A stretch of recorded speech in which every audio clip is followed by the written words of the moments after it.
Hello, my dear student. Welcome to all on my channel Learning with Jasmine. Hey, my dear student, congratulations to all. You are in 10th standard, and this is very important because in 10th standard, your syllabus is totally different from your previous classes. ठीक है. And 10th standard के marks भी तो बेटे सारी ज़िंदगी आपके साथ रहते हैं, चाहे आप जितनी मर्जी डिग्री होल्डर हो जाए, लेकिन फिर भी सबसे पहले आपका 10th का सर्टिफिकेट मांगते हैं लोग जब भी कोई इंटरव्यू होती है, चाहे कहीं पर भी. ठीक है.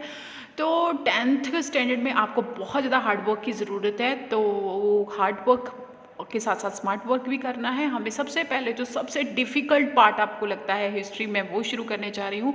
और आई होप आपको मेरे पढ़ाने का तरीका बहुत अच्छा लगेगा. अगर आपको मेरे पढ़ाने का तरीका अच्छा लगता है तो please motivate me and please like share and comment. ठीक है जी. चलो आज हम पढ़ते हैं चैप्टर नेशनलिज्म इन इंडिया. ठीक है. क्लास 10th का ये चैप्टर है. सबसे पहले हम लोग चैप्टर की डिस्कशन करते हैं कि नेशनलिज्म इन इंडिया. इंडिया तो हमें पता चल गया, इंडिया हमारा नेशन है, हमारी कंट्री है. नेशनलिज्म का मतलब क्या होता है? नेशनलिज्म का मीनिंग होता है feeling of oneness amongst the people living in a territory. ठीक है. आप किसी टेरिटरी पे, किसी जगह पे रह रहे हो और इसमें आप रहते हुए आप में एक सब में इकट्ठे होने की, हम सब एक हैं, ऐसी कोई फीलिंग आती है तो that means that has a nationalist. Like हम लोगों को बोलते हैं we all are citizen of India, we are Indian. ठीक है. हम लोग फॉरेन कंट्री जाते हैं, कहीं पर भी विजिट करते हैं तो वो लोग हमें बोलते हैं कि आपकी नेशनलिटी कौन सी है, तो हम बोलते हैं वी आर इंडियन. ठीक है. तो हमें प्राउड फील होता है, चाहे हम बिहार से हैं, बंगाल से हैं, पंजाब से, महाराष्ट्र, कहीं से भी हैं, बट बाहर जाके हमारी जो नेशनल जो पहचान है हमारी वो क्या है? हम लोग इंडियन है, वी आर इंडियन. ठीक है. Nationalism is a loyalty and devotions to a nation. ठीक है. आपकी लॉयल्टी, ठीक है, आपकी ईमानदारी, आपका डिवोशन है आपके नेशन के लिए, आपका नेशन के लिए प्यार है. ठीक है.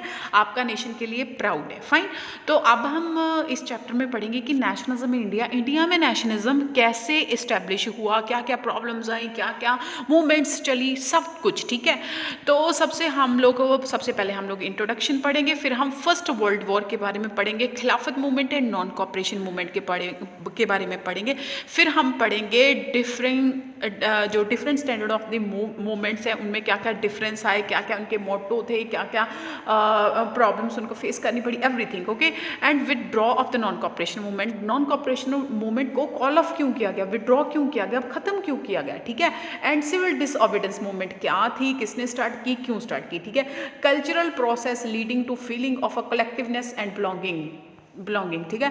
तो कैसे लोग इकट्ठे हुए, कैसे उनमें कल्चर जो प्रॉब्लम्स थी वो रिड्यूस हुई, कैसे वो उनमें फीलिंग, कलेक्टिवनेस की फीलिंग कैसे, वो सब पढ़ेंगे. ठीक है. सबसे पहले पढ़ते हैं हम लोग growth of nationalism in India. ठीक है. It is connected to a anti colonial movement. People begin discovering their unity in the process of their struggle with colonialism. The sense of being opposed under colonialism provide a sheer bond and tried many groups together. The Congress under Mahatma Gandhi tried to forget these group together in one moment. अच्छा बेटा, क्या है कि ये लोग, इनमें nationalism की feeling कैसे है, ये लोग यूनाइट कैसे हुए? तो ये लोग यूनाइट हुए हैं कलोनिज्म के अंडर. कलोनिज्म का मतलब होता है कलोनी. जो इंडिया थी वो ब्रिटिशर्स की एक कॉलोनी थी. ठीक है. तो इंडिया के ऊपर जब किसी कंट्री के ऊपर कोई दूसरी कंट्री या राज्य करती है तो उसको कॉलोनी बोलते हैं. ठीक है. तो हम लोग ब्रिटेन की कॉलोनी थे, हम लोग इंग्लैंड की, यूके की कॉलोनी थे. तो वो लोग हमारे ऊपर राज्य करते थे और उस टाइम पे कुछ ऐसे सर्कमस्टांसेस पैदा हुए कि हमारे लोगों के ग्रुप्स बनने शुरू हुए. महात्मा गांधी जी के अंडर ग्रुप बना, ऐसे ही मोहम्मद अली जिन्ना के अंडर ग्रुप बना. ऐसे लोगों ने ग्रुप्स बनने शुरू हुए और उन्होंने नेशनलिज्म की फीलिंग्स इमर्ज हुई और जिससे उन्होंने अपने देश के लिए लड़ना शुरू किया और अपने देश को आज़ाद कराया. ठीक है. तो सबसे पहले हम लोग शुरू करते हैं फर्स्ट वर्ल्ड वॉर. ठीक है. First world war created a new economic and political situation. ठीक है. फर्स्ट वर्ल्ड वॉर में तो इंडिया इन्वॉल्व नहीं था, बट फिर भी फर्स्ट वर्ल्ड वॉर और इंडिया का क्या संबंध था वो मैं बताती हूँ. देखो बेटा, सबसे पहले मैं ये बताती हूँ कि जो इंडियन जो ब्रिटेन था तो उसने इंडिया को अपनी कॉलोनी बनाया था. तो इंडिया में जितनी आर्मी, जितनी पुलिस, जो भी एडमिनिस्ट्रेटिव डिपार्टमेंट था, वो सारा ब्रिटेन के अंडर था, ठीक है। तो ब्रिटेन में जितने भी आर्मी के रिक्रूटमेंट होती थी या जो भी होता था, तो वो उसमें इंडियन जो इन्वॉल्व होते थे उनकी रिक्रूटमेंट होती थी, ठीक है। तो फर्स्ट वर्ल्ड वॉर में इंडिया डायरेक्टली इन्वॉल्व नहीं था, लेकिन इनडायरेक्टली इन्वॉल्व था, ठीक है। तो इंडिया से जो आर्मी थी यहाँ से वहाँ पर ट्रांसफ़र की जाती थी, और बहुत सारे हमारे लोग हैं जिन्होंने इंडियन आर्मी ने जो है पार्टिसिपेट किया है उसमें, ठीक है। चलो अब हम बात करते हैं कि जो implementation the first world war in 1918 on the growth of nationalism in India, ठीक है। तो नेशनलिज्म इंडिया की ग्रोथ कैसे हुई है फर्स्ट वर्ल्ड वॉर के बाद में या फर्स्ट वर्ल्ड वॉर के पीरियड में, ठीक है। अच्छा यही याद रखना है, जो फर्स्ट वर्ल्ड वॉर है उसका पीरियड है 1914 टू 1918, और जो सेकेंड वर्ल्ड वॉर है उसका टाइम पीरियड है 1939 टू 1945। फाइन। तो अब हम बात करते हैं फर्स्ट वर्ल्ड वॉर का क्या क्या असर पड़ा हमारे इंडिया के नेशनलिज्म के ऊपर, ठीक है। सबसे पहले क्या हुआ, forceful recruitment in a British army, ठीक है। ब्रिटिशर्स को आर्मी चाहिए थी फर्स्ट वर्ल्ड वॉर में फाइट करने के लिए, तो उन्होंने लोगों की फोर्सफुल रिक्रूटमेंट करनी शुरू कर दी। लोग नहीं भी चाहते थे, फिर भी उनको फोर्सफुली रिक्रूटमेंट किया जाता था, क्यों? क्योंकि आर्मी की डिमांड थी, ठीक है। नेक्स्ट क्या हुआ, custom and duties, custom tax duties were increase and income tax were introduce due to increase the defence expenditure, ठीक है। डिफेंस एक्सपेंडिचर का मतलब है जो फौजी के, जो आर्मी के, जो सेना वहाँ पे फर्स्ट वर्ल्ड वॉर में इन्वॉल्व थी, उनके खर्चे बढ़ गए, और जिसकी वजह से जो गवर्नमेंट है उसको बहुत ज़्यादा टैक्स लगाने पड़े, बहुत ज़्यादा जो टैक्सेस थे उनको इंक्रीज करना पड़ा, जिसकी वजह से लोग खुश नहीं थे, ठीक है। थर्ड है जी, prices also increase and double between 1913 to 1918, ठीक है। अब क्या है, गवर्नमेंट को टैक्स चाहिए था, पैसा चाहिए था, ठीक है। फर्स्ट वर्ल्ड वॉर में वो उन्होंने पार्टिसिपेट कर लिया था, तो उन्होंने क्या किया, फूड्स के प्राइजेस, बाकी जितनी भी डेली यूजेस की आइटम्स है सबके प्राइजेस बढ़ा दिए, डबल कर दिए, और इतने ज़्यादा प्राइजेस में लोगों के लिए सर्वाइव करना बहुत मुश्किल हो गया था, इसलिए लोग अगेंस्ट हो गए, अक गए थे, ठीक है। नेक्स्ट क्या हुआ, फूड शॉर्टेज, सबसे बड़ी प्रॉब्लम जो हमारी बेसिक नीड है उसी की शॉर्टेज हो गई due to crop fail in 1918, 1919 and 2021। ये वो ईयर थे जब इंडिया को बहुत ज़्यादा प्रॉब्लम्स फेस करनी पड़ी, क्रॉप्स हैं जो फेल हो गई, फेमाइन पड़ गया, ठीक है। तो पेंडेमिक आ गया, बड़ी सारी प्रॉब्लम्स हुई, इन्फ्लुएंजा फैल गया, ठीक है। तो ये इसकी वजह से ये सारी प्रॉब्लम्स आई, और फाइनली अक्के हुए थके हुए लोगों ने क्या करना था बेटा, फिर वो क्या करते हैं, जब हम अक जाते हैं, थक जाते हैं, फिर हम क्या करते हैं, फिर हम करते हैं रिवॉल्ट। फाइन। तो अब एंट्री होती है हमारी उस टाइम पे ऐसा सर्कमस्टांसेस बने हुए थे कि लोग बहुत ज़्यादा वरीड थे, बहुत ज़्यादा दुखी थे। तो फिर क्या हुआ, फिर होती है गांधी जी की entry. Mahatma Gandhi return to India from South Africa, ठीक है। तो महात्मा गांधी जी साउथ अफ्रीका से अपनी जो स्टडी करते हुए यहाँ से वापस आ गए 1915 को। 1915 से ये हमारी चैप्टर की कहानी शुरू होती है, and this was the time period of first world war. First world war का टाइम पीरियड मैंने कौन सा बताया आपको, 1914 टू 1918, है ना। तो 1915 में ही केम बैक इन इंडिया, और उसके बाद में इन्होंने क्या किया, he lead the gave new movements, ठीक है, and to the Indian freedom struggle he intended and to a novel and a non violence method of mass struggle, satyagraha, ठीक है। अच्छा, गांधी जी की एक बड़ी अच्छी बात बताऊं आपको क्या थी, वो कभी भी किसी भी चीज़ का विरोध तो करते थे, जो गलत चीज़ थी उसका विरोध तो करते थे, बट वो हमेशा ये चाहते थे कि नहीं, जो है उसको अच्छे से किया जाए, किसी का नुकसान ना हो, कोई फाइट ना हो, उसको बड़े प्यार से किया जाए, लोगों को रियलाइज़ किया जाए कि हाँ जी, ब्रिटिशर्स को रियलाइज़ कराएं कि ये गलत है, बट वो चाहते थे कि पीसफुली कहो, किसी का जानी माली कोई नुकसान ना हो, ठीक है। तो ये गांधी जी को आप देख सकते हो, ठीक है। तो नेक्स्ट है जी गांधीयंस आइडिया ऑफ सत्याग्रह। अच्छा, सत्याग्रह का मतलब जानते हैं हम लोग क्या होता है। Satyagraha in South Africa he successfully fought against the race regime with a noble method of mass agitation and with his called सत्याग्रह। सत्याग्रह का मतलब जो है, ये सत्याग्रह जो गांधी जी ने शुरू करवाया था, ये इसका मतलब जो सबसे पहला वो मैं वही बताती हूँ, सत्य के लिए जो युद्ध होता है उसको सत्याग्रह बोलते हैं, ठीक है। तो इसमें मासेस एगिएशन का मतलब होता है जिसमें लोग इन्वॉल्व होते हैं, और ये सत्य के लिए युद्ध था। इसका प्रिंसिपल क्या था, इसका प्रिंसिपल था कि आपने नॉन वायलेंस होकर लड़ना है, सच्चाई के लिए लड़ना है। इसका मीनिंग क्या है? It emphasize that if the cause was true, if the struggle was against the injustice, the physical force was not necessary to fight to the opposite. ठीक है, कहते हैं कि अगर आप सच्चे हो, अगर आप सत्य के लिए लड़ रहे हो तो आपको किसी वेपन की या किसी फिजिकल फोर्स की ज़रूरत नहीं है। कोई ज़रूरी नहीं है कि आप फाइट ही करो, आप चुपचाप बैठ के भी उसका विरोध कर सकते हो। ठीक है, satyagrahi could win the battle through non violence by persuading the opposers to see the truth. Mahatma Gandhi believed that this dharma of